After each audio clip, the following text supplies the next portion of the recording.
Okay, please. Question number 123 means mass of body in acceleration motion is 200 milligram. Mass आपको मिला है 200 milligram और body का acceleration जो है 0.8 है. आपसे कह रहे हैं कि इस बॉडी पर नेट फोर्स क्या होगा. तो आप सब जानते हैं कि net force is equal to ma. Mass मिला है 200 और मिली का मतलब 10⁻³ मिलीग्राम्स में है और एक्सेलरेशन 0.8 है. इससे वैल्यू मालूम करें तो वैल्यू आएगी 200 multiply by 0.8 divide bye 1000 and I think 0.16 आ रहा है. द करेक्ट ऑप्शन इज 0.16 और करेक्ट ऑप्शन है ऑप्शन ए. डाटोले वाला दादाजी का. हाँ जी बोले.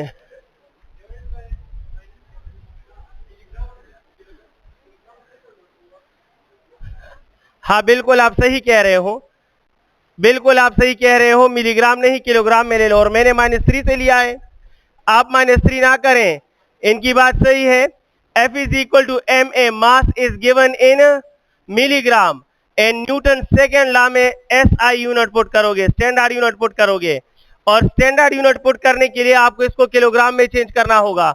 देख लेना इसमें ऑप्शन है या नहीं है. F is equal to m की वैल्यू क्या है 200 मिलीग्राम एंड A की जगह A, तो फोर्स इज इक्वल टू 200 की जगह 200, मिली की जगह 10⁻³ और ये ग्राम है और ग्राम को किलोग्राम में बदलने के लिए आप करोगे कि you have to change it into kilogram. Kilogram के लिए आप 10⁻³ पे डिवाइड करोगे. साथ में एक्सेलरेशन 0.8 है. आप सही कह रहे हो, समझ गए हो. ऑप्शन आ रहा है या नहीं. ऑप्शन आगे पीछे होगा. 200 मैंने सॉल्व नहीं किया टू टेल द ट्रुथ. 10⁻³ ये आकर 6 बन जाएगा और it will be equal to 0.8 divide by 10⁻⁶. अब देखो इससे आंसर आता है. नहीं, आंसर इसमें नहीं है. 0.016 या 0.0016 इस सर नहीं है, इसमें ऑप्शन नहीं है. 0.0016 कुछ इस तरह का आंसर आ रहा है. नोट करें, कोई बात नहीं, आपको ग्रेस मार्क्स मिल जाएगा. एक्चुअली चीज it is the point. Main twist क्या है, ये छोटा सा पॉइंट है. देखो जिस तरह मैंने जल्दी में इसको +-3 पुट किया, मिली को देखकर रिव्यू किया, मेरे जहन में नहीं आया कि भाई स्टैंडर्ड में जाओ, तो आपके जहन में भी नहीं आ रहा. समझ आ गई है. किसने किलोग्राम में कन्वर्ट किया है और बाकियों ने नहीं किया. अच्छा किया है. देखो क्वेश्चन समझ गए हो. इसका आंसर 0.0016 या 0.0016 यही आता है. अगर ये 0.16 है तो 2 zeros बनते हैं. इस तरह का कोई आंसर है, ऑप्शन टिक कर दो. डिजिट ठीक है लेकिन जीरोस मिसिंग है. आप समझ गए हो. इधर डायरेक्ट मिलीग्राम से ग्राम में नहीं जा सकते भाई. ये स्टैंडर्ड इक्वेशन है और स्टैंडर्ड इक्वेशन में मास का यूनिट ग्राम नहीं किलोग्राम होगा. पॉइंट हुई. तो आपने 2 स्टेप कन्वर्जन करने हैं. पहले मिलीग्राम को ग्राम में बदलना है और फिर ग्राम को किलोग्राम में. तो एक बार 1000 पे डिवाइड करना है और फिर 1000 पे डिवाइड करना है. सो 10⁻⁶. Nothing else. There is no other concept in this equation or in this question. The only twist type factor is that you have to convert the unit 2 times. You have to convert the unit 2 times. Milligram से ग्राम और ग्राम से kilogram. Statement टिक कर दे. Option अपने लिए टिक कर दे, आपको marks मिल जाएंगे. 124.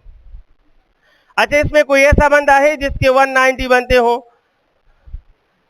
जो ईटा की थी उसमें 190 प्लस जिसके वो आते नहीं है. वो बेचारे अब कहीं जा भी नहीं सकते ना. किसी बेचारों ने मेहनत से नंबर लिए होंगे और कोई कहता है ब्लूटूथ और कोई क्या कहता है, कोई क्या कहता है.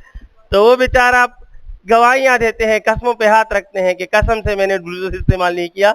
सो एनी हाउ, मतलब ये है कि आप वो है जिनको किस्मत दूसरा मौका दे रही है. So try to get benefit of it. 124. Distance covered by a body in 3 seconds. A free fall is. याद रखें, फ्री फॉल के लिए the chain of distances. The chain of distances is S1 is distance after first second and it is G/2. S2 is the distance covered in second and it will be 3 times of S1. S3 will be 5 times of S1. odd multiple में जाएं, लेकिन ये तब इस्तेमाल करोगे जब कहा हो कि पार्टिकुलर सेकंड का डिस्टेंस मालूम करो। इस मार्कर को रिलीज कर रहा हूं, 1 सेकंड के बाद कितना डिस्टेंस सिर्फ ये बता दो, फिर कहें कि दूसरे सेकंड में कितना डिस्टेंस, तो फिर ये कॉन्सेप्ट यूज करोगे। यहां ये कॉन्सेप्ट यूज नहीं होता, क्यों? क्योंकि इन्होंने टोटल टाइम का डिस्टेंस मांगा है। दो तरह के डिस्टेंसेस है, आपने ध्यान देना है। मार्कर को रिलीज करो तो हर सेकंड में कितना कितना डिस्टेंस कवर करता है और टोटल कितना डिस्टेंस कवर करता है। ये मार्कर 3 सेकंड तक गिर गया, तीसरे सेकंड का डिस्टेंस क्या होगा वो ये है, लेकिन 3 सेकंड्स में डिस्टेंस क्या होगा उसके लिए ये फार्मूला नहीं है, उसके लिए फार्मूला है half G T square. The equation is half G T. अगर टोटल टाइम मालूम करना हो, डिस्टेंस टोटल टाइम का, तो ये इक्वेशन यूज करोगे, और अगर हर सेकेंड का अपना अपना डिस्टेंस मालूम करना हो तो this is the concept. First g/2, the other 3 times of s1, फिर 5 टाइम, फिर 7 टाइम, फिर 9 time and so on. So यहां पर ये यूज होगा s is equal to half, और 9.8 लेते हो या 10 लेते हो अप्रॉक्सीमेट, एंड 3 स्क्वायर। आप इसको सॉल्व करें। इसमें भी देखो यूनिट्स में एक ट्रिक रखा है, आपके लिए आंसर ज्यादातर लोगों के पास 45 आएगा या नहीं? तो इससे आता है 3 स्क्वायर 9 मल्टीप्लाई बाय 10, 90/2 क्या आता है? लेकिन वही बात कि it will be in metre, but यहां पर 45 के साथ सेंटीमीटर लिखा है, तो ये ठीक नहीं है। अब इसको सेंटीमीटर में चेंज करोगे तो multiply by, and hence you will gate 450 centimetre. क्या आंसर लोगे? 100 से मल्टीप्लाई करोगे, देखिए भैया गलती है, हाँ मल्टीप्लाई बाय 100 कर दे तो 4500 सेंटीमीटर। निश्चित बगे दुमरा गट टेस्ट की दुमरा गटी गलतियां नहीं पड़ी, वड़ू की टेस्ट की दो बड़ी गलतियां नहीं चलो सो समझ आई है? मैंने नहीं किया सॉल्व भाई, अभी आपके सामने आया हूं, सॉल्व कर रहा हूं, वरना मैं ठीक कर लेता। Actually it was the first test, और शाम को डेट अपलोड हुई, उनके बाद सेलेक्ट हुई 19 नवंबर का डेट। कुछ कहते हैं फेक है, लेकिन ऑथेंटिक जरायों ने भी उनको कंफर्म कर दिया है। सो दैट्स व्हाई अब जिस तरह आप डाउट में थे कि पता नहीं टेस्ट होगा नहीं होगा, इस तरह हर टीचर हर बंदा डाउट में है ना। तो कोई इस फर्स्ट टेस्ट को ना मैं ना आप ना कोई ऑर्गेनाइजेशन कोई serious, to tell the truth मैं खुद अभी टेस्ट उठा के आया हूं, आपके साथ डिस्कस कर रहा हूं, समझ गए हो ना? सो दैट्स व्हाई अगर इसको रिव्यू कर लेता तो ये थोड़ी बहुत गलतियां मैं इससे निकाल लेता। एनी हाउ पहले 2 क्वेश्चंस में ऑप्शन में 1 या 2 जीरोस का मिसिंग आया है, ये हकीकत है। पहला ऑप्शन है 0.001 होना चाहिए था, और इसमें 4500 होना चाहिए। आप समझ गए हैं? तासु पुएगी खानादारी रखा। क्वेश्चन नंबर 3 पे फोकस करें, आगे खुदा खैर करे, इसमें क्या क्या होगा 125 एक ऑब्जेक्ट है, वो 10 मीटर पर सेकेंड से मूव कर रहा है in a circle of radius 2 metre. What is the acceleration? आप जानते हैं circular motion focus on centripetal acceleration, and it is v square over r। So 10 square divide by radius कितना दिया है? 2। So it is 50 metre per second square. क्या ये मौजूद है या ये भी नहीं है? हाँ मुबारक हो, पहला ठीक हो गया। देखो 126, हम धीरे धीरे लाइन पे लग जाएंगे। संगा खाना बी टिक दे नुमासे लिखल, ये सी तो 125 में लिया है ना, बी है 126। 2 kg object release from 5 metre.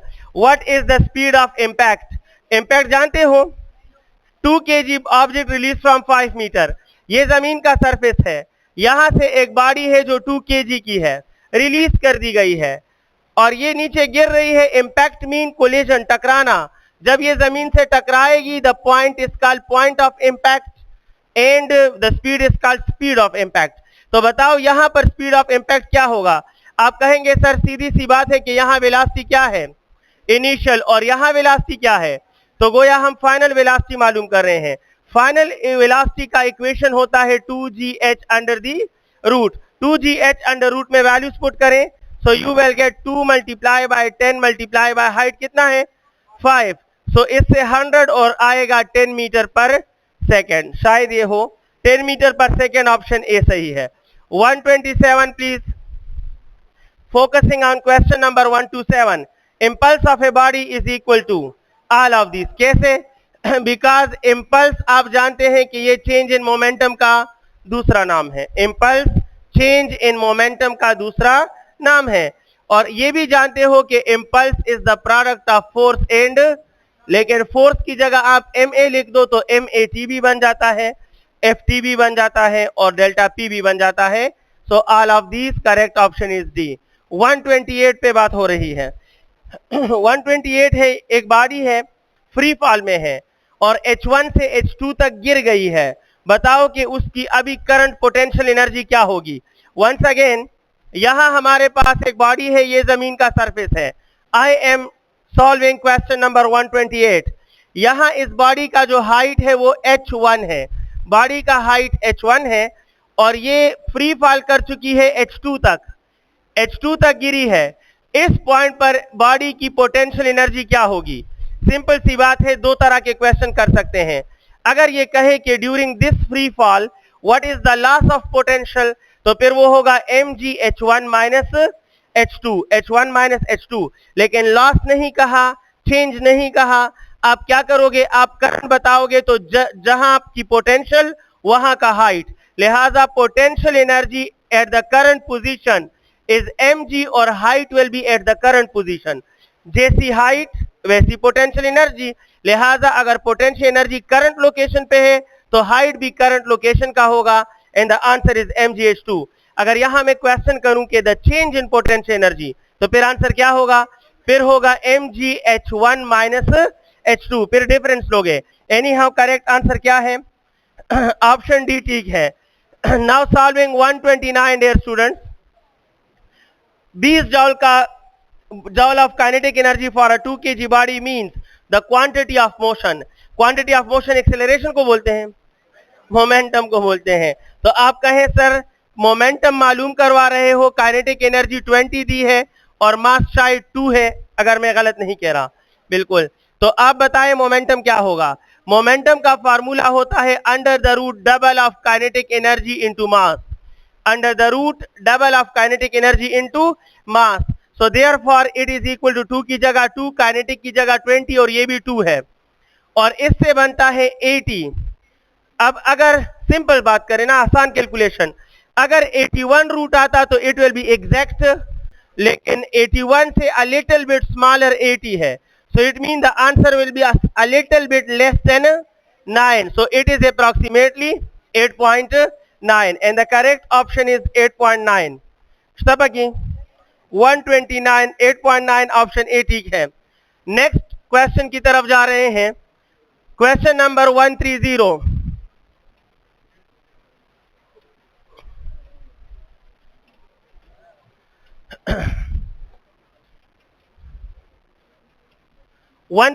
पे बात कर रहे हैं। During uniform linear motion of a body the ratio of distance covered in 5th second. 5th second में जो डिस्टेंस कवर होता है वो होता है s5 और 7th सेकेंड में जो डिस्टेंस कवर होता है वो s7। बताओ कि इनके दरमियान रिलेशन कैसे होते हैं? अगर यूनिफॉर्म मोशन हो तो यूनिफॉर्म मोशन मीन के स्पीड ना इंक्रीज होता है और जब स्पीड इंक्रीज डिक्रीज नहीं होता तो s1 is equal to s2 is equal to s3 is equal to s4 is equal to sn। सारे डिस्टेंसेस आपस में सेम होते हैं, हर सेकंड में सेम डिस्टेंस कवर होता है, लिहाजा s5 और s7 का रेशो क्या होगा? 1:1 बिकॉज ऑफ यूनिफॉर्म मोशन। अगर ये एक्सेलरेटेड होता तो फिर लेस देन 1, फिर क्या होता? क्योंकि एक्सेलरेटेड में s5 कम होता है और s7 ज्यादा होता है। एक्सेलरेटेड में s7 ज्यादा होगा, डिसिलरेटेड में s7 कम होगा। लिहाजा अगर मैं क्वेश्चन में दे देता कि यूनिफॉर्म मोशन नहीं एक्सेलरेटेड मोशन, तो फिर आंसर होता लेस देन 1। अगर मैं कहूं कि डिसिलरेटेड मोशन, फिर आंसर होता ग्रेटर देन 1। लेकिन मैंने कहा यूनिफॉर्म मोशन, यूनिफॉर्म मीन के सारे डिस्टेंसेस पर सेकंड बराबर हैं, लिहाजा रेशो क्या रहेगा? 1:1 और करेक्ट ऑप्शन क्या है? करेक्ट ऑप्शन है सी। 131 पे बात हो रही है। What is the acceleration of given figure यहां पर बॉडी है और इसका मास है 10 केजी। एक फोर्स 10 लग रहा है, एक 20 लग रहा है और एक अपोजिट लग रहा है 5। तो बताएं एक्सेलरेशन क्या है। सिंपल कॉन्सेप्ट ऑफ एक्सेलरेशन ये है कि ये होता है जनाब नेट फोर्स डिवाइड बाय मास। और नेट फोर्स का कॉन्सेप्ट है, नेट फोर्स का कॉन्सेप्ट क्या है कि वो फोर्सेस 8 करो जिनका डायरेक्शन सेम है और वो नेगेटिव लो सब्ट्रैक्ट करो जिनका डायरेक्शन अपोजिट है। तो 10 आप 8 करोगे, 20 और 8 करोगे, ये दोनों आपने पॉजिटिव क्यों लिए? क्योंकि इन दोनों का डायरेक्शन, लेकिन इस तीसरे का डायरेक्शन अपोजिट है, लिहाजा ये क्या करोगे? माइनस। और मास की वैल्यू है 10, लिहाजा एक्सेलरेशन क्या बनता है? 25/10 एंड द आंसर इज 2.5 होगा। इन 131 से देखा ना 2.5 बी ठीक है ना? बी सही है, बी इज करेक्ट। 132 प्लीज, 132 पे बात करेंगे। What will be the acceleration in the given body? इस बॉडी में एक्सेलरेशन क्या है? यहां पर एक बॉडी है और इंफॉर्मेशन में है कि 2 केजी है और 2 केजी की बॉडी पर एक फोर्स इस तरफ लग रहा है, एक फोर्स इस तरफ लग रहा है। दोनों फोर्सेस का वैल्यू 10 न्यूटन है। यहां पर स्ट्रेट इसका डिस्प्लेसमेंट या जो भी है, but this angle is 60 and this angle is 60। आप बता दें कि इस वक्त बॉडी पर एक्सेलरेशन कितना होगा या बॉडी में एक्सेलरेशन क्या होगा? आप कहेंगे सर एक्सेलरेशन होता है नेट फोर्स डिवाइड बाय मास। किसी तरह नेट फोर्स मालूम करें, पुट करें। अब नेट फोर्स मालूम तब करते हो जब पैरेलल एंटी पैरेलल होते हैं तो सब्ट्रैक्शन और एडिशन से काम चल जाता है। जब पैरेलल और एंटी पैरेलल हो तो एडिशन और सब्ट्रैक्शन से काम चल जाता है, लेकिन जब एंगल्स चेंज हो तो फिर कंपोनेंट्स का रास्ता बनता है। यहां पर इस फोर्स के दो कंपोनेंट्स बनते हैं, आप देखिएगा, ये एक एक्स कंपोनेंट और एक, यानी इस फोर्स का एक्स कंपोनेंट और इस फोर्स का, इसी तरह इस फोर्स के दो कंपोनेंट बनते हैं, एक इसका एक्स कंपोनेंट और एक इसका। आप देख रहे हैं कि वाई कंपोनेंट एक दूसरे को क्या कर रहे हैं? ये कैंसिल तो खत्म, लिहाजा नेट फोर्स में दोनों का एक्स कंपोनेंट रहेगा। इसका एक्स कंपोनेंट और इसका एक्स कंपोनेंट पैरेलल बन रहे हैं और पैरेलल का मतलब है कि नेट फोर्स की जगह आप लिखोगे x component of first force plus x component of second force divide by mass. Y component क्यों नहीं आया? क्योंकि वाई कंपोनेंट ने एक दूसरे को क्या किया? कैंसिल आउट किया। अब एक्स कंपोनेंट की जगह आप जानते हैं formula F cause of theta और इधर भी F cause of theta divide by mass. Values put करें, शाबाश। पहले फोर्स की वैल्यू क्या है? 10 और काज ऑफ 60 प्लस ये भी 10 और काज ऑफ 60 डिवाइड बाय 2 ही है। एक्सेलरेशन क्या आएगा? काज ऑफ 60 0.5 होता है। कितना होता है? 0.5। काज ऑफ 60 is 0.5, तो 0.5 multiply by 10 is 5, 5 plus 5 10, 10 by 2 is 5 metre per second square. And इसमें आंसर होना चाहिए option A, correct option A है। 133 पे बात करेंगे। जी जी, any confusion? Thank you. 133 please. बिल्कुल कर सकते हो, आप सोच के कर। देखो जनाब, ये सबके लिए है, बहुत से लोग ये इसके बगैर नहीं समझेंगे और जो डायरेक्ट करते हैं ना उन्होंने ज्यादा पढ़ा हो। Practice makes a man perfect, समझ गए हो? यही क्वेश्चन आप मुझे दे दो तो मैं ये 2 स्टेप भी नहीं करूंगा, समझ आई है? क्योंकि मेरी आधी जिंदगी इनके साथ गुजर गई है, क्लियर है? और अभी आपकी आधी जिंदगी के आधे का आधा भी नहीं गुजरे इसके साथ, तो खैर है आप 1-2 स्टेप सॉल्व कर लेना, ठीक है? वरना मेरी तरह गलतियां करोगे। जी जी बोले संगा खाना, इस तरह ज्यादा टाइम लेता है, ठीक है ना? जैसे आपको इजी लगे वो ठीक है, मैं इसको देख के जज कर सकता हूं। आप फिगर दे दे और मैं इसके कॉम्प्लेक्स फिगर दे दे, मैं इंशाल्लाह देखकर 1 मिनट में बताऊंगा कि अप्रॉक्सीमेटली आंसर इतना होगा, समझ गए हो? बट ये कह रहे हैं कि डायरेक्ट भी बंदा जज कर सकता है, क्यों नहीं कर सकता? जितना आप ज्यादा इस तरह के क्वेश्चन की प्रैक्टिस करोगे तो आप फौरन जज कर पाओगे, बट सब सेम कैटेगरी के स्टूडेंट्स नहीं होते ना, समझ गए हो ना? That's why. 133 please, 133। The three equal mass blocks connected on frictionless surface if they are acted by 9 Newton.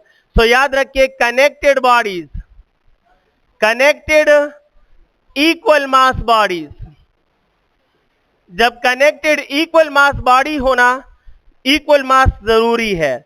तो net force on each body is equal to total force divide by number of bodies, total force divide by number of bodies. And total force यहां कितना है 9 और number of bodies कितने हैं, सो हर body पर कितना लगेगा 3 न्यूटन, हर बॉडी पर 3 न्यूटन लगेगा। एंड द करेक्ट ऑप्शन 133 में क्या है, 133 में है ऑप्शन बी टिक दिखाना। अगर मैं आपके लिए फिगर बना दूं, प्लीज रिस्पॉन्स करें, ये एक बॉडी और ये दूसरी बॉडी, और इन पर मैंने 30 न्यूटन लगा दिया, मैंने 30 न्यूटन लगा दिया और बॉडीज आप देख रहे हो, और मैं आपसे कहूं कि it is body 1 and it is body 2, ये इनका नंबर है, ये इनका मास नहीं है। साइज से देखकर मास का अंदाजा लगाए ऑफ सेम डेंसिटी। अगर मैं कहूं कि ये m1 ज्यादा और m2 कम है, बताओ कि the net forces are, option A, कौन कौन सा ऑप्शन ठीक होगा। मैं ले रहा हूं 15 newton, 15 newton, option B 30 newton और 0 न्यूटन, और ऑप्शन सी अगर मैं कहूं कि it will be 10 newton and 20 newton, और option D 20 newton and 10 newton, which one is possible. आसान खबर है, जो मास कम हो उस पर कम फोर्स खर्च होगा, फोर्स इनपुट है, एक्सेलरेशन आउटपुट है।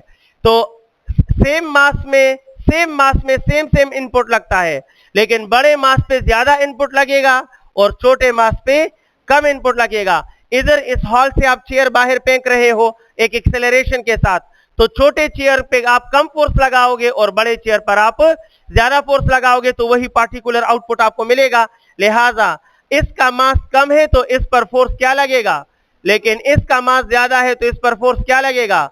सो अनइक्वल कनेक्टेड मासेस में the net force is a function of mass only, the net force is a function of mass only. Why not the net force is a function of acceleration. अब तक तो चीख रहे हैं, चिल्ला रहे हैं कि जैसा फोर्स वैसा एक्सेलरेशन, जैसा एक्सेलरेशन वैसा force, but connected unequal bodies में या कनेक्टेड इक्वल बॉडीज में net force is not the function of acceleration. Why, क्यों, बिकॉज कनेक्टेड बॉडीज का एक्सेलरेशन सेम होता है। एक्सेलरेशन क्या होता है, कनेक्टेड बॉडीज में छोटी बॉडी हो या बड़ी बॉडी हो, इन सब का एक्सेलरेशन क्या होता है, और एक्सेलरेशन यहां कांस्टेंट का काम करता है। लिहाजा जो F is equal to M A है, इसमें ए क्या बन गया, जब ए कांस्टेंट तो इन दोनों का कौन सा रिलेशन बना, डायरेक्ट। तो ज्यादा मास ज्यादा फोर्स का आएगा और कम मास कम फोर्स। लिहाजा इन ऑप्शन में कौन सा ऑप्शन सूट करता है, 20 न्यूटन एंड, यानी 20 न्यूटन इसको ज्यादा और 10 न्यूटन इसको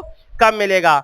फर्दर मोर इस एग्जाम्पल से आपने एक और इंफॉर्मेशन लेनी है, वो क्या है कि the sum of all individual forces must be equal to the total force, must be equal to the total force. ऐसा नहीं हो सकता कि टोटल 30 लगा रहे हो और इनको 8 करो तो 40 बन जाए, ये 10 बाकी कहां से आएगा। यानी डिस्ट्रीब्यूशन ऐसा होगा कि टोटल फोर्स जो है वो सेम रहेगा। Any how let me proceed. 133 हमने सॉल्व कर लिया, मेरे तो सेल एक्टिवेट हो गए। अब आप डोंट नो आपको आपके क्या हालात हैं। 134 मैं तो आहिस्ता आहिस्ता ठीक होने लगा हूं। 134 जो है, a body of mass m collides a wall elastically if its initial momentum is 8 kg metre per second. ये भी अच्छा क्वेश्चन है। ये है जनाब सरफेस, ये है दीवार और ये है बॉल। ये बॉल जाकर टकराया, टकराने के बाद पलट कर वापस आया, जाने का मोमेंटम था +8, ये इसका इनिशियल मोमेंटम था +8। इलास्टिक का मतलब है कि मोमेंटम की वैल्यू चेंज, इलास्टिकल रिबाउंड का मतलब होता है कि मोशन की वैल्यू चेंज नहीं हुई। रिबाउंड मीन डायरेक्शन चेंज हुआ लेकिन वैल्यू में चेंज नहीं आया। लिहाजा पलट कर आने का फाइनल मोमेंटम भी क्या होगा, इलास्टिकली। रिबाउंड का मतलब 8 से गया था 8 से आया, लेकिन डायरेक्शन अपोजिट मीन क्या बना, -8। अब आप बताएं what is the change in momentum. The change in momentum is PF minus PI। PF कितना है, -8, ये माइनस अपनी जगह पर, और ये कितना है +8, तो -8 minus 8 mean it is minus, so the change in momentum is -16 kg metre per second. और कम आंसर दें, कौन सा ऑप्शन है, ऑप्शन डी सही है।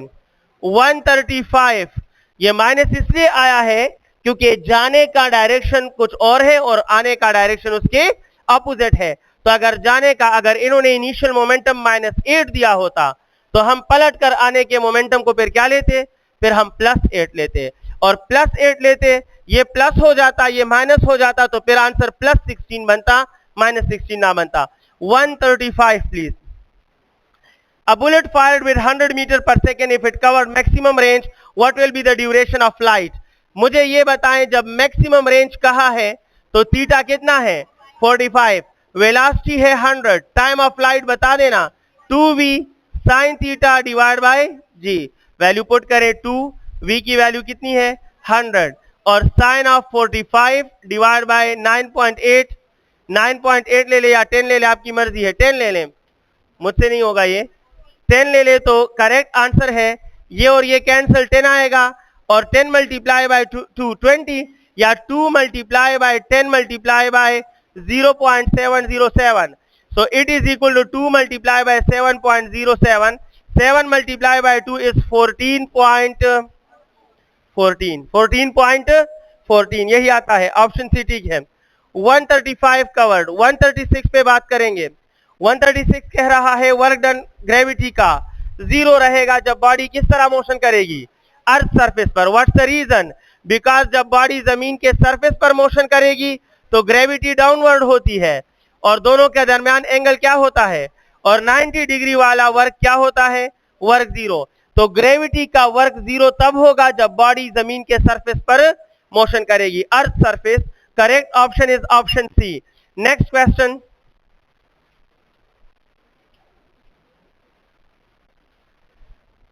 क्वेश्चन नंबर 138, 136 है ये, 137 प्लीज।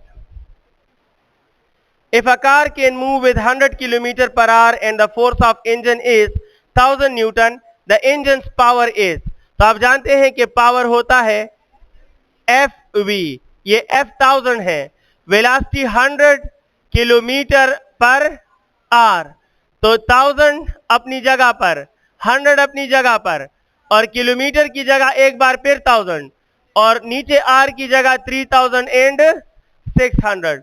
सो ऐसा करें कि इसको लिख ले 3.6 मल्टीप्लाई बाय 1000, ठीक है, मैं सही कह रहा हूं, 3.6 मल्टीप्लाई बाय 1000 नहीं, मल्टीप्लाई बाय 100 होगा ना, 3600 है, तो 3.6 का मतलब है आप 30 इधर आ गए या नहीं, याओ दुआ द्रे होता सुरा मानने गलत को करम, ये 1000 है। अब कैंसिलेशन कर सकते हो, 1000 इज कैंसल्ड विद 1000 एंड 3.6 और इसको कैंसिल करें, अप्रोक्सीमेट तक जाएं, आपको आंसर मिलेगा।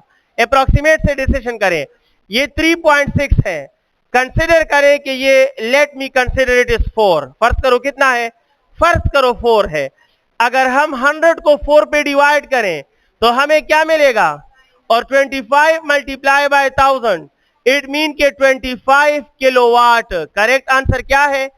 अब बेशक इस नंबर में थोड़ा फर्क है, हमने एक मिनट डिनोमिनेटर को ज्यादा लिया मैंने और हकीकत में कम है, लिहाजा ये आंसर 25 से थोड़ा सा, इट मीन के इट इज राउंड अबाउट 27, तो आंसर होगा 27 किलोवाट के लगभग। अब देखो यहाँ 27 कुछ है या नहीं है, पहला ऑप्शन सही है, 27.7 ठीक है लेकिन वाट ठीक नहीं है, वाट ठीक नहीं है, फिर 277 भी ठीक है, यानी चलो खैर है, 27.7 से पॉइंट इधर कर लें तो कोई बात नहीं, लेकिन इसके साथ 10 का पावर 2 होना चाहिए, 10 का पावर 2 किलोवाट मीन 1000, इस 1000 के है, लिहाजा यहां पर कोई भी ऑप्शन ठीक, and the correct answer is none of these. 138 please. Gravitational field strength at a point is V, तासो माते हो खबर हो कोई खाना, how many concepts of strength are there? Strength पे जानी तासो, स्ट्रेंथ किसे कहते हैं, ददी और स्पेशल नुम दे आगसने, strength means intensity, how many concepts of intensity are there, how many concepts of intensities we have, 3। How many types of intensity नहीं पूछ रहा, how many concepts of intensity, कसूक दने तपूसो की इंटेंसिटी सतवाई नो दो जवाब नहीं, पूरे फिजिक्स में सिर्फ दो जवाब हैं इसके। इंटेंसिटी इसको वो क्वालिटेटिव बात कर रहा हूं, दो कॉन्सेप्ट। इंटेंसिटी या strength mean quantity available, it means हर उस चीज की इंटेंसिटी का मतलब है क्वांटिटी अवेलेबल जो या आप ऑब्जर्व कर सकते हो या काउंट कर सकते हो या मेजर कर सकते हो। ऑब्जर्वेबल, काउंटेबल एंड मेजरेबल, इस चीज की इंटेंसिटी का मतलब है क्वांटिटी। मिसाल दे रहा हूं, इस हॉल में लाइट की इंटेंसिटी का मतलब है क्वांटिटी ऑफ लाइट। आप सारे बल्ब ऑफ कर दो तो इंटेंसिटी ऑफ लाइट 0 हो गई। एक बल्ब ऑन करो तो इंटेंसिटी ऑफ लाइट थोड़ी ज्यादा हो गई। दो बल्ब ऑन करो, इंटेंसिटी ऑफ लाइट और ज्यादा हो गई। तो जितनी ज्यादा क्वांटिटी उतनी ज्यादा intensity of light. Further more, इस हॉल में स्टूडेंट्स की मौजूदगी स्टूडेंट्स की इंटेंसिटी है। ये स्टूडेंट्स काउंटेबल है ना, काउंटेबल फैक्टर है। तो स्टूडेंट्स का स्ट्रांगनेस इंटेंसिटी नहीं है, स्टूडेंट्स का क्वांटिटी, इसकी क्वांटिटी इंटेंसिटी है। मैं देखूं तो हॉल आधे से ज्यादा खाली है, मैं कहूंगा स्टूडेंट की इंटेंसिटी कम है। मैंने देखा कि स्टूडेंट्स बिल्कुल लास्ट में भी खड़े हैं रो वगैरह में, तो मैं कहूंगा स्टूडेंट्स की इंटेंसिटी। तो देखो, जो चीज काउंटेबल हो, ऑब्जर्वेबल हो या मेजरेबल हो, उसकी इंटेंसिटी का मतलब होता है क्वांटिटी अवेलेबल। लेकिन जो इन तीन कैटेगरीज में नहीं आता, उसकी इंटेंसिटी का मतलब होता है स्ट्रांगनेस, उसकी इंटेंसिटी का मतलब होता है। So there are two concepts of intensities, या इंटेंसिटी कहते हैं क्वांटिटी अवेलेबल, या बोलते हैं क्वांटिटी अवेलेबल, और या ये होता है स्ट्रांगनेस। उम्मीद है आप समझ गए हैं कि स्ट्रांगनेस कहां पर होगा। इलेक्ट्रिक फील्ड ऑब्जर्वेबल है, ऑब्जर्वेबल है, मेजरेबल है। क्या आप देख सकते हो कि ये देखो रेड कलर का इलेक्ट्रिक फील्ड, वो देखो ब्लू कलर का इलेक्ट्रिक फील्ड, ऐसा है, ऐसा कह सकते हो। ऑब्जर्व ही नहीं होता, magnetic field, gravitation field observe नहीं होता। तो फील्ड ऑब्जर्व नहीं होते, मेजर नहीं होते, और डिटेक्ट और काउंट नहीं होते। सो दैट्स व्हाई फील्ड्स की इंटेंसिटी का मतलब होता है strongness. The quantity of light is intensity of light, but the strongness of electric field is intensity of electric field. The strongness of magnetic field is intensity of magnetic field, and the strongness of gravitational field is called the strength of gravitational field, या the intensity of gravitational field. अब जहां पर strongness होगा तो ये भी याद रखें कि strongness वाले कॉन्सेप्ट की जो इंटेंसिटी होती है, हमेशा इसमें ऊपर क्या होगा, फोर्स। हमेशा इसमें ऊपर क्या होगा, वो चीज जिसकी इंटेंसिटी का मतलब स्ट्रांगनेस है, तो उसके नॉमिनेटर में हमेशा फोर्स होगा, और नीचे क्या होगा, वो होगा जिस पर वो फोर्स लगता है। अगर आप इलेक्ट्रिक फील्ड की इंटेंसिटी मालूम करोगे तो नीचे चार्ज है, फोर्स के नीचे क्या है, क्योंकि चार्ज पर फोर्स लगता है। अगर आप मैग्नेटिक फील्ड की इंटेंसिटी मालूम करोगे, मैग्नेटिक फोर्स मूविंग चार्ज पर लगता है, तो नीचे या करंट होगा जिसमें चार्ज भी है और मोशन भी है, चार्ज भी है और मोशन। मैग्नेटिक फील्ड किस पर फोर्स लगाता है, मूविंग चार्ज पर। तो मैग्नेटिक फील्ड की इंटेंसिटी में नीचे करंट है, और आपको इक्वेशन याद भी है, B is equal to F divide by IL, याद है। तो देखो नीचे करंट क्या कर रहा है, क्योंकि ये फोर्स चार्ज के मोशन के दौरान लगता है। Anyhow, come to the point. अब इंटेंसिटी किस फील्ड की है, ग्रेविटेशन या स्ट्रेंथ। तो ऊपर फोर्स होगा और नीचे क्या होगा, नीचे क्या होगा, मास होगा। अब क्वेश्चन पढ़ लेते हैं। Gravitational field strength is V, यानी ग्रेविटेशनल फील्ड स्ट्रेंथ की जगह आप V ले लें। और आप जानते हैं कि ग्रेविटेशनल फोर्स को हम क्या कहते हैं, वेट कहते हैं। तो आप बताएं कि वेट क्या होगा, मास इधर ले आए तो weight is equal to Vm, weight is equal to Vm। और करेक्ट ऑप्शन है ऑप्शन ए। 139 पे बात कर रहा हूं। 139 क्या कह रहा है, the weight of object on earth surface is 100, what will be the weight on moon. तो आई थिंक आप जानते हैं weight on moon is 100 divide by 6 होता है ना, तो ये 16 पॉइंट आई थिंक यही आता है। आप सॉल्व करें प्लीज। 140 है acceleration of sphere on inclined plane. Inclined plane पर एक्सेलरेशन का फार्मूला है A is equal to G sine theta, और एंगल 30 दिया है, तो आंसर आता है 4.9। इसका आंसर आएगा 4.9।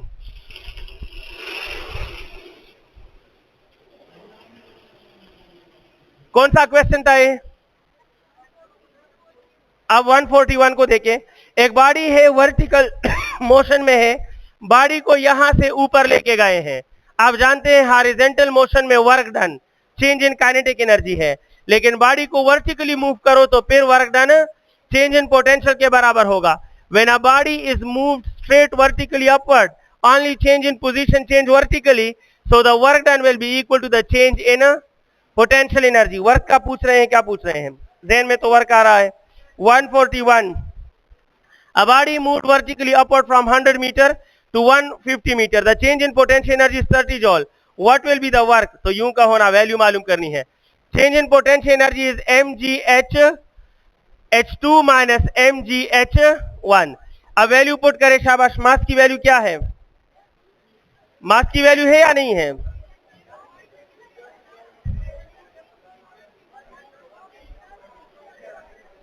यो मिनट 30 जोल, तो वर्क भी 30 जोल होगा ना, ये दोनों बराबर है ना। 30 जोल 30 जोल तस पोएश भाई कजब पोएश हो। 141 142, the torque in change in potential की वैल्यू आपको दी है, वही वर्क होगा। The torque in a spinning sphere is 10 newton metre, ठीक है। If the angular acceleration is 2, what will be the moment of inertia? Moment of inertia torque divide by angular acceleration, so 10 by 2 and the answer is 5 and the option is B। 143, the orbital speed of satellite। आप जानते हैं satellite का orbital speed क्या होता है? gm divide by r। अब ये मत कहना कि सर ये सिलेबस में नहीं है, दाबास जाते भाई, ठीक है ना। It is an example of uniform circular motion, और uniform circular motion is included, जिस तरह के 7 में लिखा है सिंपल हार्मोनिक मोशन। पेंडुलम का नामो निशान भी नहीं लिखा, लेकिन पेंडुलम इंक्लूड है, स्प्रिंग मास सिस्टम इंक्लूड है, क्योंकि सिंपल हार्मोनिक मोशन के वो एग्जांपल है। आपके सिलेबस में यूनिफॉर्म सर्कुलर मोशन लिखा है, and satellite is one of the best example of uniform circular motion, so that's why gm by r। ये r from centre of earth है। इस क्वेश्चन में कहा गया है कि ये जमीन का सेंटर है, इसका रेडियस है, यहां से हाइट r के बराबर सैटेलाइट घूम रहा है, तो सेंटर से टोटल डिस्टेंस कितना हो गया? Double of R. ये सेंटर से फासला है, याद रखना। तो स्पीड ऑर्बिटल बन जाएगा gm डिवाइड बाय सेंटर से डिस्टेंस r प्लस r, तो कितने r बनता है? 2r, and the correct option is option A, ठीक है। आई एम सॉल्विंग 144 फॉर यू। 144 से वही खाना। 144, the ratio of angular speed of minutes hand to that of second hand। दरी आसान तरीका दिखाना, minutes hand divide by second hand.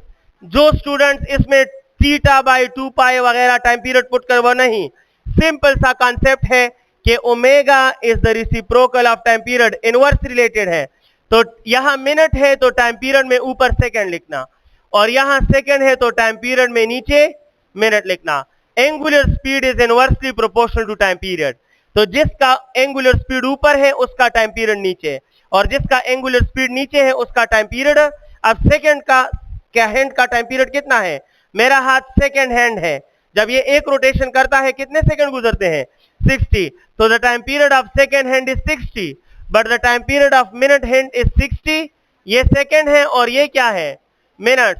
लिहाजा omega m by omega s is equal to, ऊपर सिर्फ 60 सेकेंड है, नीचे 60 मिनट का मतलब है 60 मल्टीप्लाई बाय 60, सेकेंड कैंसिल, ये भी cancel, the answer is 1/60, 1:60, and correct option is option B.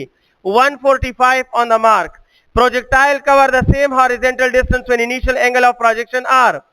Same horizontal distance या रेंज 30 डिग्री और 60, क्योंकि दोनों का सम क्या आता है, तो इन दोनों पर हॉरिजॉन्टल रेंज सेम होगा। नेक्स्ट है 146। 146 जनाब, ये क्या है?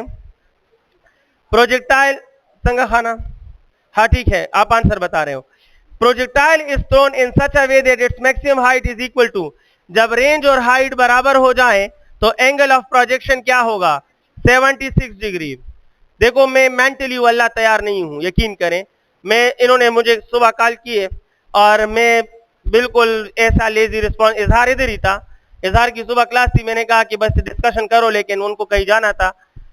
क्यों कह रहा हूं, मेरा इधर आने को या ये टेस्ट कंडक्ट करने को इस संडे को दिल नहीं था, सब पैसे हो गए ना, एक चीज खत्म हो जाए बस जहन रिलैक्स हो जाता है कि अब नेक्स्ट सेशन में देखेंगे। सो मेरा जहन एग्री नहीं है तो मेरा खुद परफॉर्मेंस देखें, मैं उतना डिस्टर्ब हूं, ये आइडिया को जबरदस्ती जहन से उगलवा रहा हूं। हालांकि ये हर क्वेश्चन सच कहूं तो मेरे पेन से निकला है, ये पता नहीं मैंने कितनी कितनी बार सॉल्व किए होंगे और कितने पास्ट पेपर्स उठाकर देख लिए इसमें मैंने ये दिए होंगे, समझ गए हो ना। हालांकि इस अपने ही एमसीक्यूज पर मेरा अपना ग्रेप जो है वो वीक पड़ रहा है। Why? Because I am not mentally ready, मैं मेंटली रेडी नहीं हूं। सो इसीलिए जनाब जब मेरा अपने एमसीक्यूज के लिए मेरा ये हाल है कि मैं मेंटली रेडी नहीं हूं, वल्ला नहीं हूं, बहुत जबरदस्ती इस आइडियाज को, पिछले आइडियाज को पिक कर रहा हूं और आपके साथ डिलीवर करना शेयर कर रहा हूं। तो आप खुद सोचें कि आप 4 सब्जेक्ट्स के नए एमसीक्यूज जो आपके होंगे भी नहीं उनके लिए जाओगे और आप मेंटली रेडी नहीं होंगे, आपके माइंड में 2-3 कंफ्यूजन या डर और ये चलते रहेंगे, so how will you perform? समझ आ गई है?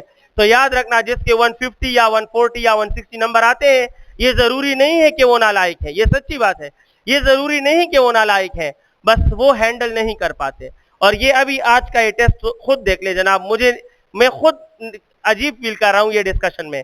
जब तक ट्रेन में था फरवरी से लेकर सितंबर तक नॉन स्टॉप सारे टेस्ट हमने कंडक्ट किए, मेरे उसमें 99% मैंने एमसीक्यूज दिए और हमने डिस्कस किए और इधर से मैंने डिस्कस किए, ठीक ठाक था। लेकिन सिर्फ ये 20-25 दिन, 1 महीना का गैप आया and I am not mentally ready for it. मैं मेंटली तैयार नहीं हूं कि अब ये करूं, ये परफॉर्म करें, समझ गए हो ना। सो दैट्स वाई आप भी टेस्ट के लिए माइंड फ्रेश रखें और इरादा मजबूत रखें, बस कहें कि यार ये काम करना है तो करना है, समझ आइए ना। फिर ये मत सोचे सीधा एमसीक्यूज राशो दारा कभी और मादा चैप्टर न देखड़ो दामी न देखड़े, बस जो किया है वही ठीक है, उसी पे भरोसा करें और जाएं टेस्ट दें, फ्रेश रहा करें, ये मेरी तरह ना करें, ठीक है, क्योंकि मुझे तो परवाह नहीं है। आगे बढ़ते हैं। ये क्वेश्चन कौन सा था? 145, 148 पे हम बात करने वाले हैं डियर स्टूडेंट्स। हाँ हाँ पांची खोना रहा वही। हाँ 147, a boy is sitting in a moving train is facing the engine। अच्छा क्वेश्चन है, देखो क्लिक होने लगा, मेरे पहले क्वेश्चन नहीं क्लिक हो रहे थे, ये क्लिक हो रहे हैं। देखो कहा कि इधर एक बंदा है और ये बंदा है मोहतरम, इसके हाथ में कॉइन है और इधर इंजन है। जब इंजन इधर है और गाड़ी आगे जा रही है, मूविंग ट्रेन है जी, ब्रेक भी चल सकती है बट लॉजिक इज लॉजिक। एक मूविंग ट्रेन है माय डियर स्टूडेंट, बंदे की शक्ल इंजन की तरफ है और गाड़ी मूविंग फॉर्म में है। इसने कॉइल ऊपर फेंका, कॉइन, और कॉइन ऊपर फेंका और ये कॉइन इसके पीछे आके गिर गया, तो मोशन ऑफ ट्रेन क्या होगा? आसान सी बात है, अगर वो यूनिफॉर्म मोशन करता है तो कॉइन इसके हाथ में गिरेगा, अगर ट्रेन एक्सेलरेट होता है तो कॉइन पीछे रह जाएगा, और अगर ट्रेन डिसेलरेट होता है तो कॉइन इससे आगे गिर जाएगा। क्योंकि ये मेरा हाथ इसके ऊपर पड़ा, कॉइन मोशन कर रहे हैं तो कॉइन और ट्रेन का मोशन सेम है। जब कॉइन ऊपर चला गया तो अब कॉइन में जो मोशन था वही रहेगा, लेकिन ट्रेन अगर मोशन इंक्रीज करे तो कॉइन पीछे रह जाएगा, ट्रेन अगर मोशन डिक्रीज करे तो कॉइन आगे गिर जाएगा, और ट्रेन अपना मोशन बरकरार रखे तो कॉइन उसमें वापस। कुछ समझ आ गई है? सो दैट्स व्हाई अगर ये पीछे गिरा है तो मोशन कौन सा है? Motion accelerated forward, accelerated forward, ये फॉरवर्ड एक्सेलरेटेड मोशन है। 148 ऑप्शन कौन सा ठीक है? सी ठीक है, शाबाश। 148, the average instantaneous velocity of body will be same if the body moves with constant। Average velocity और इंस्टेंटेनियस वेलोसिटी तब बराबर होती है जब ऑप्शन है वो गोरा मखा डाकम क्वेश्चन 158 किया। अच्छा पहले 158 को देखें, 158 भी तो आने वाला है ना। 158 में कहा गया है कि एवरेज वेलोसिटी और इंस्टेंटेनियस वेलोसिटी बराबर है, तो ये कब बराबर होते हैं? जब बॉडी की वेलोसिटी क्या होती है? कांस्टेंट।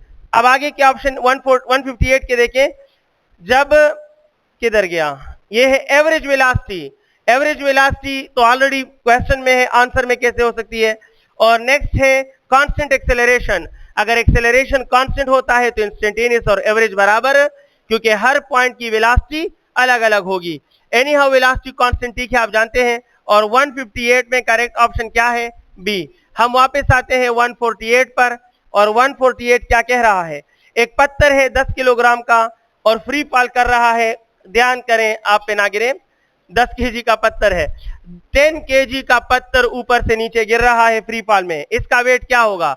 तो याद रखना कि जब सिर्फ वेट कहा हो it will be real, apparent weight के साथ एपेरेंट कहना लाजमी है। वेट को रियल वेट कहो या वेट कहो, दे आर इक्वल। समझ गए हो? Weight mean real weight, apparent weight को कभी वेट नहीं कहते, एपेरेंट वेट कहोगे। वेट रियल है और that is mg, so 10 multiplied by 9.8 and the answer is 98. You cannot say weight means apparent weight, you have to say that it is real weight. कभी भी wait को apparent weight नहीं कहते। जी जी, तो confusion मुझता, very good, शाबाश। जी जी वाह, हाँ हाँ, कैसे इक्वल है, कहाँ इक्वल है? मैं रीड करूं, इसमें कांस्टेंट वेलोसिटी का जिक्र है? मैं रीड कर लेता हूं, मैंने फुल रीड नहीं किया, जहां जहन ने डिटेक्ट किया वही आपको बताया, मैं रीड कर लेता हूं, आपकी इजाजत है, खफा तो नहीं होते? रकम क्वेश्चन दे 148, मैं इसके लिए रीड कर, स्टोन ऑफ मास 10 की फॉलिंग फ्रीली, फ्री फॉल है डियर स्टूडेंट, फ्री फॉल में वेलोसिटी कांस्टेंट नहीं होती, एक्सेलरेशन कांस्टेंट होता है। जी क्लियर, बोले शाबाश। दचा से मसला हाँ हाँ, दबा देखो 149 linear velocity and angular velocity are always v and omega, हमेशा 90 डिग्री पर होते हैं। तो ये दोस्त है या दुश्मन है? ये ना दोस्त है ना दुश्मन है, दुश्मन 180 पे होते हैं और दोस्त 0 पे होते हैं, और ये ना दोस्त है और ना दुश्मन है। 150 पे बात करें, एलिवेटर है ascending with 5 metre per second, increase पर second, good. What will be the apparent weight of the object 10 kg? अच्छा क्वेश्चन है, कहा है कि चेंज इन वेलोसिटी 5 है, increase in velocity mean change in velocity. अगर टाइम आपको 1 सेकेंड मिला हो, पर सेकेंड मीन टाइम 1 सेकेंड, और आपसे कह रहे हैं कि बॉडी का मास 10 kg है और एलिवेटर अपवर्ड जा रहा है, एपेरेंट वेट क्या होगा? एपेरेंट वेट क्या होगा? तो आई थिंक आपको अपवर्ड मोशन का एपेरेंट वेट का इक्वेशन याद होगा, और apparent weight for upward motion is mg plus ma। फर्क सिर्फ यह है कि डेटा में आपको a नहीं दिया, a की जगह आपको क्या दिया है? डेल्टा v और t। डेल्टा v 5 है और टाइम t गिवन है। अब वैल्यूज पुट करें तो मास 10 है, ये 9.8 है, और ये है 10, और ये है कितना है? 5/1, तो कितना बन जाएगा? 10 मल्टीप्लाई बाय 98 बन जाएगा। ये 98 प्लस 50, 147 राउंड अबाउट, दराजी तना और गलत से मैंने 147 बनता है।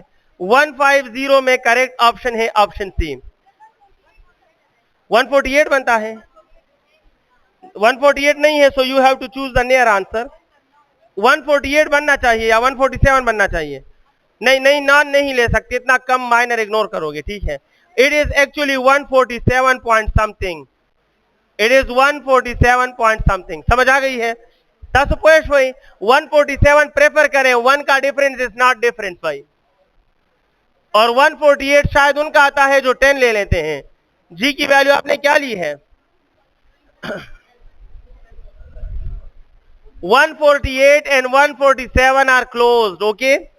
Why they are closed? मैं रीजन बताता हूं। अगर ऑप्शन होता जिधर तवाइम का नखा यो लॉजिक पाकिस्तान, अगर ऑप्शन ए होता 146, ऑप्शन बी होता 147, और ऑप्शन डी सी होता 149, और ऑप्शन डी होता नन ऑफ दीज, तो सारे ऑप्शंस का इतना क्लोज होना mean that the difference of one matter, the difference of one matter. तो फिर 148 को 147, लेकिन एक 47 है, एक 98 है और एक 147 है, so the closest answer is always the best answer. समझ आ गई है? So it is the close answer. जी जी, वाई नॉन है, लेकिन बिल्कुल ठीक है ना। मैंने आपसे कहा कि you have to prefer the known, but if the options are too close, option से पता चलता है, ठीक है। मैं आपको समझाता हूं, एक बार फिर समझाता हूं, आप ध्यान दे प्लीज। अगर मैं कहूं ये एक लाइन है, काइंडली प्लीज फोकस करें, और इस लाइन का एग्जैक्ट आंसर है 100.3 सेंटीमीटर, 100.3 सेंटीमीटर। अब मैं आपको ऑप्शन में दे दूं 100 सेंटीमीटर, ऑप्शन बी दे दूं 100.1 सेंटीमीटर, ऑप्शन सी दे दूं 100.2 सेंटीमीटर और ऑप्शन डी दे दूं नन ऑफ दीज, तो यकीन करें वो जो छठी हिस्स इंसान की होती है वो आपको बताएगा, अगर वो सही है, सही काम कर रहा है, वो छठी हिस्स बताएगा कि जनाब पॉइंट्स का डिफरेंस इग्नोर नहीं कर सकते हो, पॉइंट्स का डिफरेंस इग्नोर, तो 100.3 नहीं है तो आप नहीं कह सकते कि 100.2 लेंगे, यानी 0.1 यहां मैटर करता है। अगर 0.1 मैटर ना करता तो ऑप्शन में 0.1 का डिफरेंस ना रखा होता। 0.1 पर डिफरेंट ऑप्शन मींस कि 0.1 का डिफरेंस वैल्यूएबल है, समझ आई है, and you have to prefer known. अब 100.2 लेना हराम है, लेकिन अगर मैं ऑप्शन ले लूं 10 और मैं दूसरा ऑप्शन ले लूं 1000 और मैं तीसरा ऑप्शन ले लूं 100.2, तो ये ऑप्शन बता रहे हैं कि ऑप्शन इतने दूर दूर है कि इनमें 0.1 की कोई अहमियत नहीं रही, so you have to prefer the approximate answer. आप समझ गए हो। बाकी अगर आप एग्री नहीं हो तो वही बात है ना, वही बात है, हर एक की अपनी मर्जी है, जो खुदर तो सिर्फ आइडिया है, बाकी नंबर है सुराजी का नाम संगा खाना। हाँ हाँ सही है, हो भी सकता है लेकिन शायद ना भी हो, ऑप्शन हो या ना हो non doesn't matter, non mean option D, non mean option D, option D तो होगा ना, फिर ठीक है। वन देखिए 147 वाक लिखा, अब कसम पे दर्जनों को हमसे कहते गलत बेमा वन, ये कौन सा क्वेश्चन था? 151 को देखें, डाटे में देर वाक तो खाम 151 प्लीज। 151 कहता है एक बॉल है जिसका मास 0.5 kg है, drop from height of 78.4, the time taken by the ball, free fall का जो टाइम होता है that is 2h divide by g, height की वैल्यू है 78.4 और g की वैल्यू है 9 और ये तकरीबन बनेगा 156, इससे बनता है, और डिवाइड बाय 10 कर लें तो 150 है ना, तो 150 15 और 6 यहाँ 16, इट इज 16 एंड 16 का रूट क्या है? 16 का रूट आता है 4 सेकेंड, इट इज 4 सेकेंड। कौन सा ऑप्शन ठीक है? ऑप्शन डी ठीक है। 152 please. The horizontal and vertical component of acceleration of projectile, तो आप जानते हैं कि एक्सेलरेशन का एक्स कंपोनेंट क्या होता है, क्योंकि प्रोजेक्टाइल में हॉरिजॉन्टल एक्सिस पर कोई फोर्स नहीं होता, और एक्सेलरेशन का y क्या होता है, और g होता है 9 y एक्सिस पर एक्सेलरेशन 9.8 और x एक्सिस पर एक्सेलरेशन 0 होता है, तो करेक्ट ऑप्शन क्या है? बी ठीक है। 153 पे अब बात कर रहे हैं। 153 क्या कह रहा है? The range of projectile with v at angle theta with horizontal on earth is r, moon पर क्या होगा? तो आप जानते हैं कि r is equal to V square sine 2 theta divide by g, ये अर्थ पर है। अगर मैं मून पर इस प्रोजेक्टाइल को इसी डेटा से प्रोजेक्ट करूं तो g बाय 6 बन जाएगा, ये 6 इधर डिवाइड है, जब ऊपर जाएगा तो मल्टीप्लाई हो जाएगा, समझ आ गई है।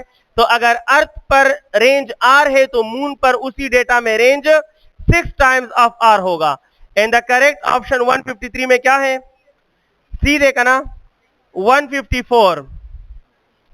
154, the blocks of masses 2 kg and 3 kg placed, contact acted upon by a force of 50, the acceleration is, तो याद रखना acceleration of connection combination is always equal to total force by total mass, total force by total mass, चाहे masses equal हो या unequal, ये formula है। acceleration of combination is this one, total force कितना है? 50 और total mass 2 plus 3 5, it means the acceleration is 10 metre per second square. 155 पे बात होगी हमारी। कांटेक्ट में कहा होगा?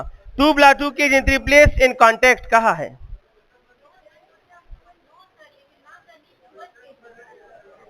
एक्सेलरेशन 1 kg का मांग रहे हैं ना, लेकिन कांटेक्ट में सब बॉडीज के एक्सेलरेशन सेम होता है ना।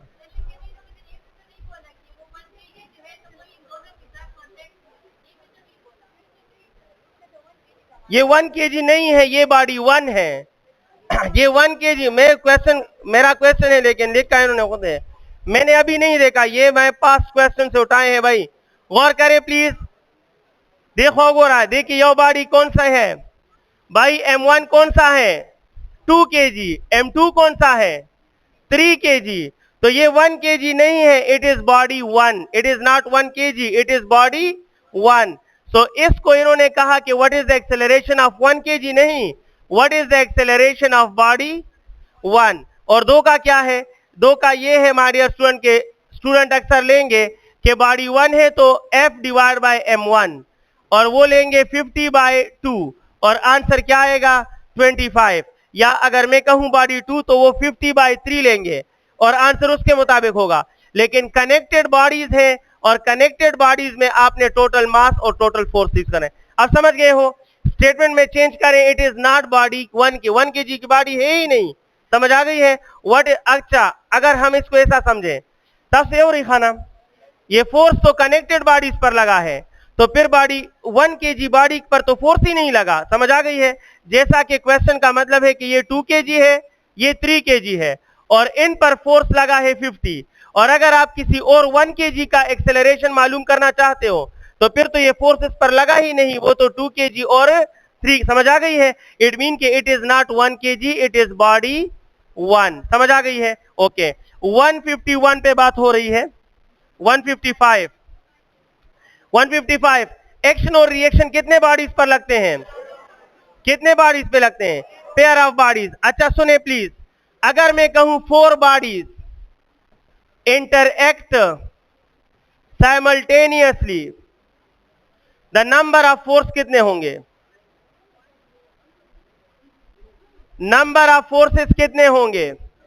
ये बॉडी 1 है, ये बॉडी 2 है, ये बॉडी 3 है, ये बॉडी 4, और सब आपस में एक साथ टकरा गए हैं।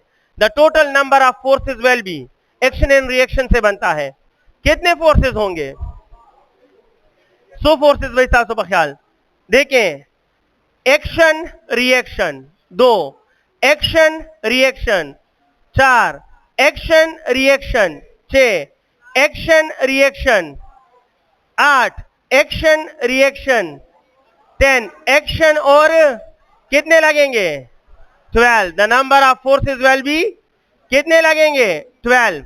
आसान तरीका क्या है, नंबर, गौर करें प्लीज, नंबर ऑफ फोर्सेस जब मुख्तलिफ बॉडीज एक साथ इंटरेक्ट करें, 2 बॉडीज, 3 बॉडीज, 4 बॉडीज, अगर मैं कहूं when 10 bodies interact simultaneously then the total number of force, तो नंबर ऑफ फोर्स होते हैं bodies multiply by bodies minus 1, bodies multiply by bodies minus, यहां कितने बॉडीज हैं शाबाश 4, और बॉडीज माइनस 1 क्या होगा 4 minus 1, that mean 4 multiply by 3, answer क्या आता है, आंसर 12 आता है। अब बताओ शाबाश, when 3 bodies interact simultaneously the number of forces will be 6 होगा ना, तो क्योंकि बॉडीज इनटू बॉडीज माइनस 1, तो 3 multiply by 2, the answer will be 6।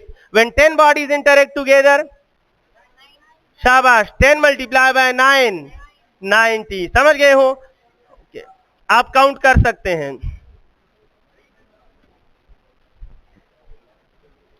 155 हो गया, 156 पे बात हो रही है अब। If an object is moving with constant acceleration, then net force acting on it, जैसा फोर्स वैसा एक्सेलरेशन, अगर एक्सेलरेशन कांस्टेंट है तो फोर्स भी कांस्टेंट है। 157 डियर स्टूडेंट, एक वुडन ब्लॉक है, उसका मास 1 kg है, रफ हॉरिजॉन्टल सरफेस पे पड़ा है, 12 न्यूटन अप्लाइड फोर्स है, एक्सेलरेशन 4 है, फ्रिक्शन क्या होगा, याद रखना फ्रिक्शन का बहुत सिंपल फार्मूला, क्या डायग्राम ड्रा करोगे, क्या सोचोगे, एक फार्मूला है याद रखना कि friction is always equal to applied force minus M A, applied force minus M A, friction is always equal to this one. So friction is equal to applied force कितना है 12, मास कितना है 4, और acceleration 1, so 12 minus 4, the friction is 8 Newton. The friction is 8 Newton. And the correct option 157 में है option सी। 158 पे बात कर रहे हैं, खदाशे वेदे 159, A ball released from certain height travels 10 meter in 1 second. Only a point of confusion. The distance traveled by a free falling ball in 10 seconds. So the formula is S is half GT square. And half की जगह half G की जगह 10 इस्तेमाल करें और time की जगह ले लें 10 स्क्वायर. तो ये बन जाएगा 100,000 by 2. तो कितना बनता है 5. अब बताओ अगर 500 है तो ठीक, नहीं तो क्लोज ले लें. And it is equal to 490 metre. कौन सा ऑप्शन ठीक है? डी. 159 के बाद 160. 160.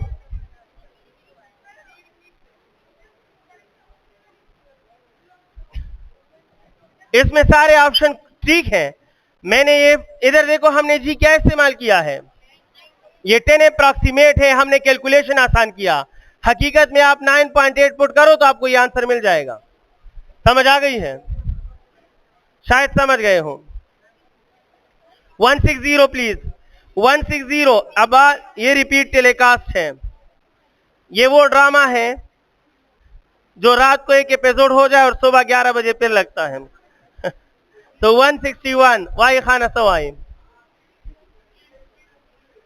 खामखा भाई बस करो ना यार, आपकी एज के डबल के एज के हो गए हैं तो सीखो, हमारे एक्सपीरियंस से सीखो. समझ आई है? सीख जाओगे. सवाई खाना पसला खबर हम प्रे दवा वेरा रहा वो आया मणा वे वाय ब्या बजे उनके पता नहीं सदेवेल खब्या खबर होने की खाम. 161 पे बात कर रहा हूं जनाब. 161 की कहानी सुने.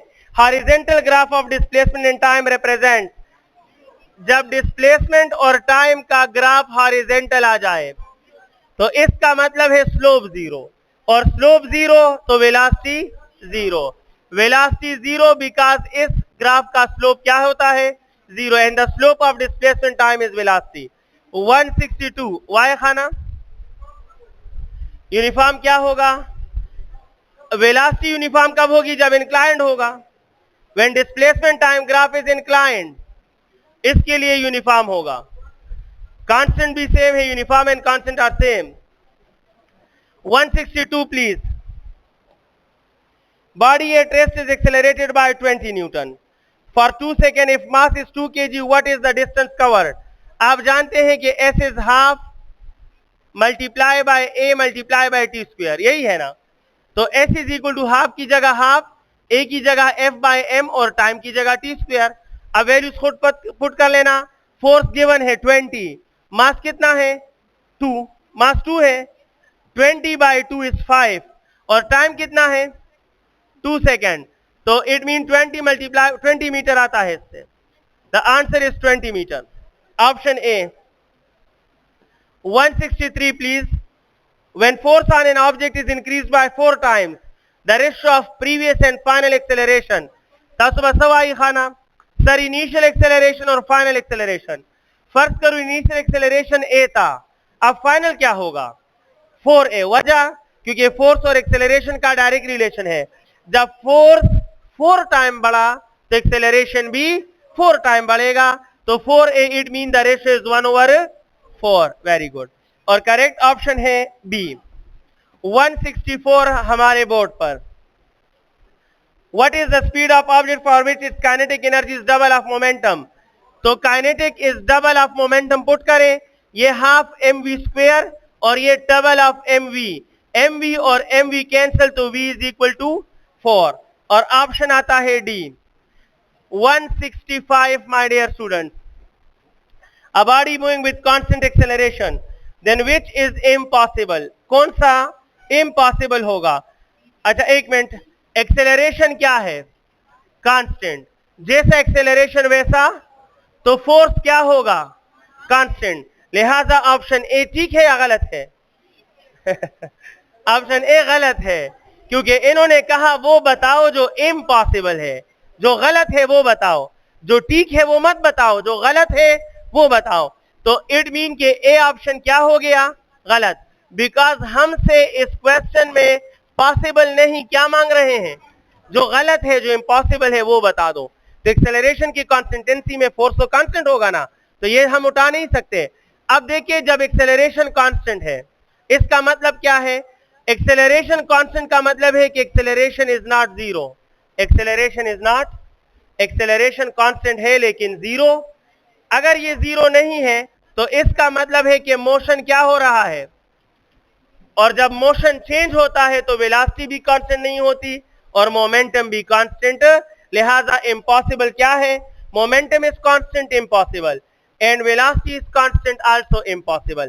सो देयरफॉर करेक्ट ऑप्शन क्या होगा, both B and C, both B and C. 166 please. Mathematical form of work for a body moving on horizontal surface. तो हॉरिजॉन्टल सरफेस पे वर्क सिर्फ और सिर्फ काइनेटिक एनर्जी के चेंज के बराबर होता है। 167 माय डियर स्टूडेंट्स, और ये है momentum of 2 kg body is 5, it's kinetic energy will be, तो आप जानते हैं kinetic energy is P square divide bye 10 उम्र दिखाना 5 और ये 2 मल्टीप्लाई बाय 2, तो 25 by 4 I think 6 point something, option C ठीक है। 168 पे बात कर रहे हैं, और 168 net force accelerate a mass with acceleration a if the same force is applied for mass m by 2, mass पमन निम के acceleration बा double she, it mean when m become half acceleration will become double, ये 2a बन जाएगा, and the correct option is option b। 168 solve हो गया। now 169 dear students,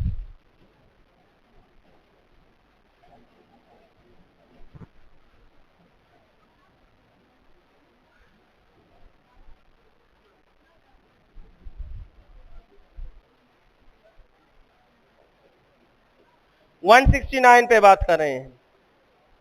the speed of car at different interval is this. Average speed का formula है v1 t1 plus v2 t2 plus v3 t3 divide by t1 plus t2 plus t1 plus t2 plus t3। तो इनमें values put करें और correct answer बिल्कुल ये तो जाना पहचाना ऑब्जेक्टिव है, इसका आंसर क्या आता है, 48 आता है।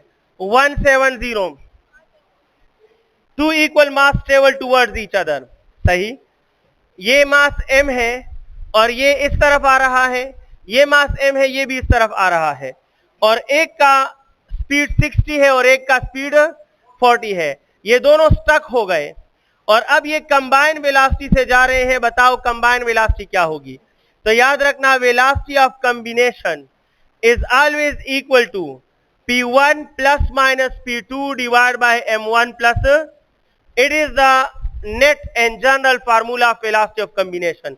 जब भी दो बॉडीज आपस में स्टक होते हैं तो ये फार्मूला आपको वेलोसिटी बताएगा। फर्क सिर्फ ये है कि प्लस तब लोगे जब इनिशियल दोनों मोमेंटम का डायरेक्शन सेम हो, और अगर यहाँ डायरेक्शन क्या है, शाबाश, दोनों का इनिशियल डायरेक्शन क्या है, तो इस इक्वेशन में प्लस के बजाय माइनस इस्तेमाल करोगे।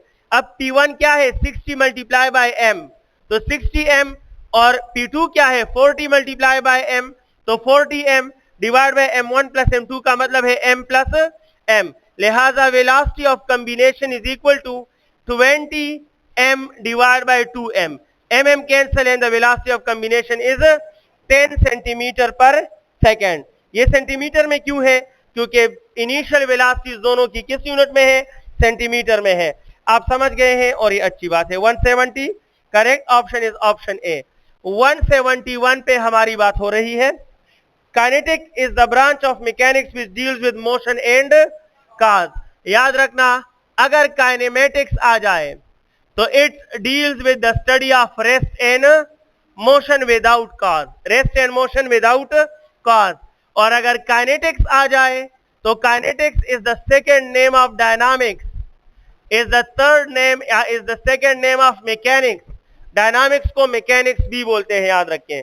अगर मैकेनिक्स कहोगे तो forces must be included, causes must be included, so it is the study of motion and it's cause, the study of motion and it's cause. Kinematics में आप पढ़ते हो कि बॉडी मूव कर रही है, किस वजह से मूव करती है ये नहीं पढ़ते हो, काइनेटिक्स में पढ़ते हो। अब क्वेश्चन काइनेटिक्स का पूछा है तो आंसर होगा motion plus cos, and the correct option है option C. 172 a hunter aiming a bird in a tree should aim above, a little above। यहाँ एक परिंदा बैठा है, बस रहने दो, अ लिटिल अबाउ। मैं इससे एग्री नहीं हूं और मैंने फिजिक्स कम्युनिटी में काफी लोगों से इस पे काफी बहस किया है, बट मैं उनको कन्विंस ना कर सका, वो मुझे ना कर सके। लेकिन मैं मजबूर हूं कि आपको ये आंसर बताऊं, क्योंकि इस क्वेश्चन का बेइंतहा बुक्स में, इवन पास्ट पेपर में मैंने इसका की देखा अ लिटिल अबाउ। बट इसमें जो छोटी सी कंफ्यूजन है वो ये है कि अगर यहां पर वो चिड़िया बेटी है,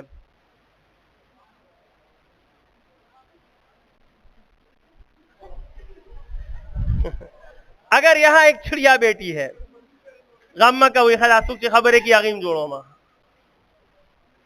हाँ, तो ये हंटर है आप में से कोई भी, और इस हंटर के पास बंदूक है।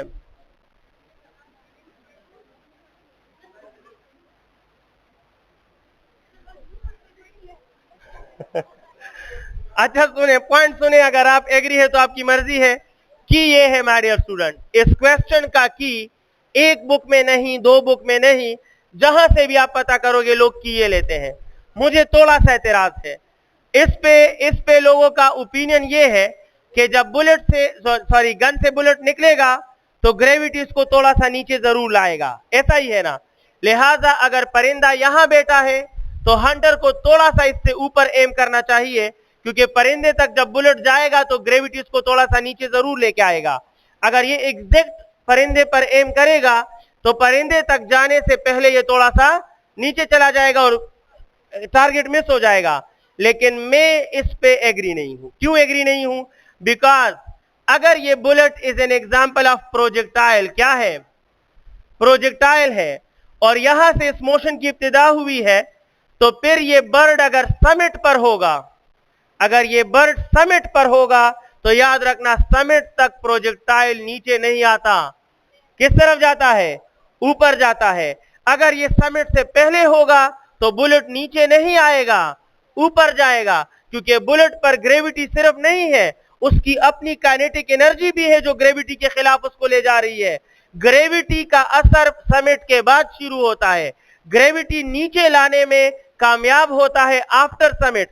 तो अगर प्रोजेक्टाइल का मोशन इस तरह होगा, ये बर्ड आफ्टर समिट बैठा है, साफसेवरी खाना, अगर ये बर्ड समिट के बाद बैठा है तो फिर तो ग्रेविटी बुलेट को लो करेगा। लेकिन अगर इस मोशन की ट्राजेक्टरी कुछ इस तरह से है, ऐसे प्रोजेक्टाइल है, तो आप कैसे कह सकते हो कि यहां तक बुलेट नीचे आएगा? मेरी बात समझ गए हैं ना? बिकॉज ग्रेविटी को उसकी काइनेटिक एनर्जी उसका मुकाबला कर रही है। ग्रेविटी बुलेट से कह रही है कि नीचे आ जाओ, लेकिन उसकी मोमेंटम और उसकी काइनेटिक एनर्जी ग्रेविटी के खिलाफ ही ऊपर जा रहा है। तो आप सिर्फ ग्रेविटी कैसे कंसिडर कर सकते हो? एक बंदूक ने उसको इतनी मेगा ह्यूज वेलोसिटी जो दी है वो किसी काम की नहीं है। तो बिफोर समिट, यानी इस क्वेश्चन का आइडिया लोकेशन ऑफ बर्ड पे डिपेंड करता है। अगर, एक मिनट, अगर बर्ड, सुने प्लीज, अगर बर्ड समिट से पहले बैठा है तो फिर बुलेट अपनी ट्राजेक्टरी में नीचे नहीं आता, ऊपर जाता है। और अगर बर्ड समिट के बाद बैठा है तो फिर बेशक आप थोड़ा सा नीचे या ऊपर कह सकते हो, क्योंकि समिट के बाद फिर वो क्या होता है? लोअर होता है। आप बोले शब्द।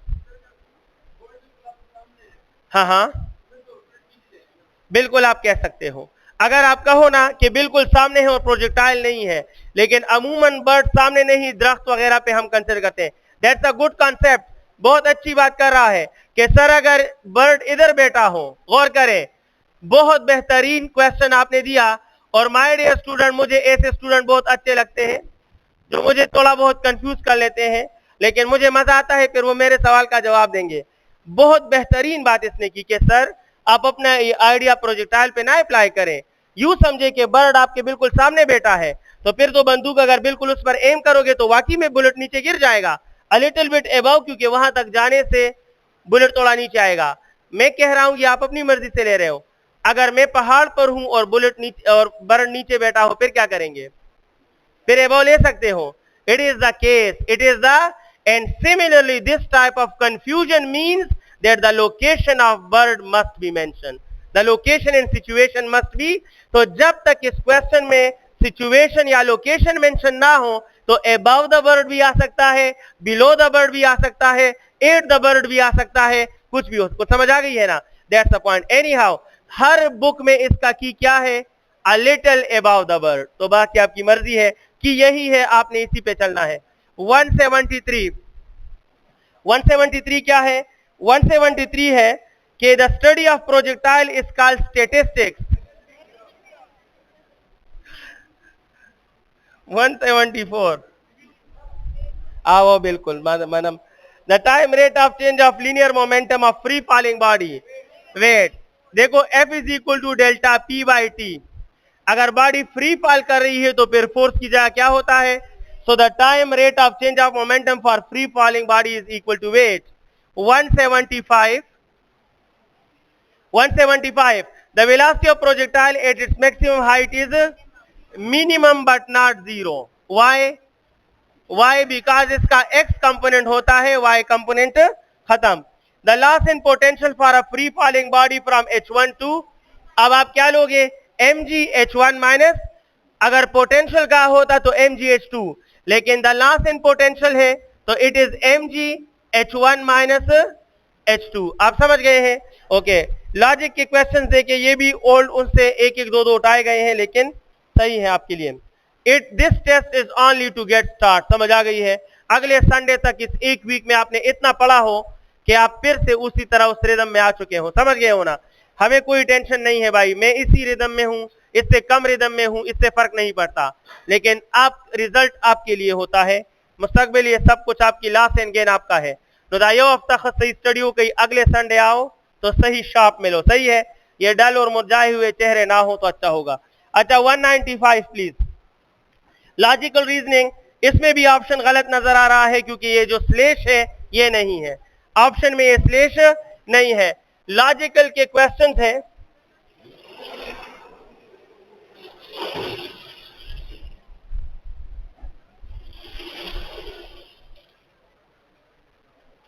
वन 195 देखो कहा कि x is equal to 2y and y is equal to 2z। तो बताओ कि x की वैल्यू क्या होगी? तो x is equal to 2, y की जगह क्या पुट कर सकते हो? 2z, तो इट इज 4z। तो इनके दरमियान ये स्लेश हटा दें, ऑप्शन ए ठीक है, लेकिन ये स्लेश हटा दीजिएगा। 196 पे बात कर रहे हैं। 196 है कि बासित का केएमसी में एडमिशन हो गया। Basit got admission in KMC. Basit का केएमसी में एडमिशन हो गया, और एक बासित को मैं जानता हूं बेचारे का नहीं हुआ, लेकिन वो आज फिर भी डॉक्टर है। Basit got admission in KMC and Basit was in the top 10 students.